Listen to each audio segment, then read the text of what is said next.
क्योंकि डिफरेंट सबूत, different examination different agency के द्वारा किया जाता है, वो एसआईटी के भी हाथ में नहीं है। तो एसआईटी जैसे ही पूरे सफिशिएंट डॉक्यूमेंट्स हमको उपलब्ध करा देंगे, उसके बाद मैं ओपिनियन दूंगा। Final conclusion.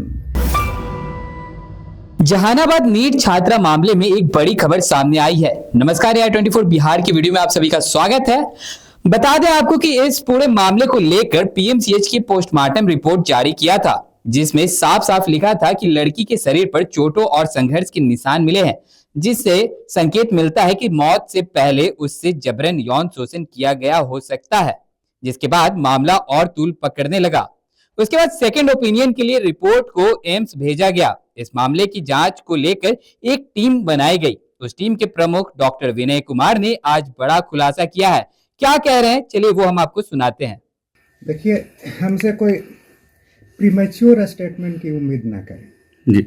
हम जो भी मंतव्य देंगे सारे डॉक्यूमेंट को एग्जामिनेशन के बाद, right from treatment record, right from postmortem report, right from observation of the ये videograph of the postmortem procedure, sir forensic science laboratory report, क्योंकि आधे अधूरे डॉक्यूमेंट के बेसिस पे कुछ भी बोलना वही हाल हो जाएगा जैसे अस्वस्थामा हतोहंते का हो गया था सर।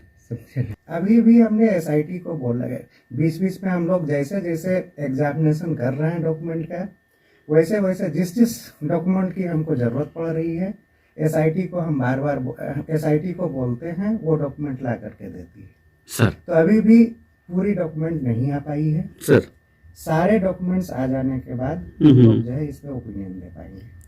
हाँ, अभी तक के डॉक्यूमेंट्स काफी हद तक आ चुके हैं, लेकिन पूरी तरह से कंक्लूजन पर पहुंचने के लिए पर्याप्त नहीं। मैं लगता है मैं कुछ नहीं बोलूंगा, क्या हुआ है मैं सीधे कंक्लूजन दूंगा कंप्लीट डॉक्यूमेंट एग्जामिनेशन के बाद सर। एसआईटी कितना समय लगा पाती है खोजने में, कोई है एसआईटी के हाथ में भी नहीं है। एसआईटी प्रयास कर रही है सारे डॉक्यूमेंट, सारे सबूतों को इकट्ठा करने का।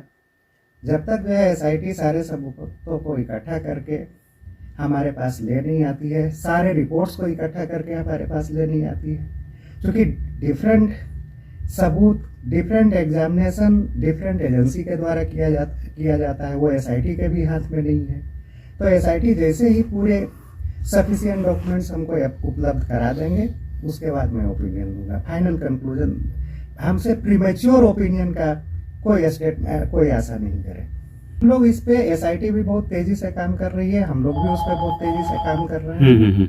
और जैसे ही हमको लगेगा कि सफिशिएंट डॉक्यूमेंट्स अवेलेबल हो गए, सफिशिएंट सबूत इकट्ठा हो गए हैं, हम लोग जो है हमारा मेडिकल बोर्ड सारे को एग्जामिनेशन करके उस पर ओपिनियन देगा। इसमें 5 सीनियर प्रोफेसर्स का, सीनियर डॉक्टर्स का मेडिकल बोर्ड गठन किया गया है हमारी अध्यक्षता में, और जिसमें कि न्यूरोसर्जरी के हेड, गायनकोलॉजी के हेड, रेडियोलॉजी के हेड, इन सभी को शामिल किया गया है।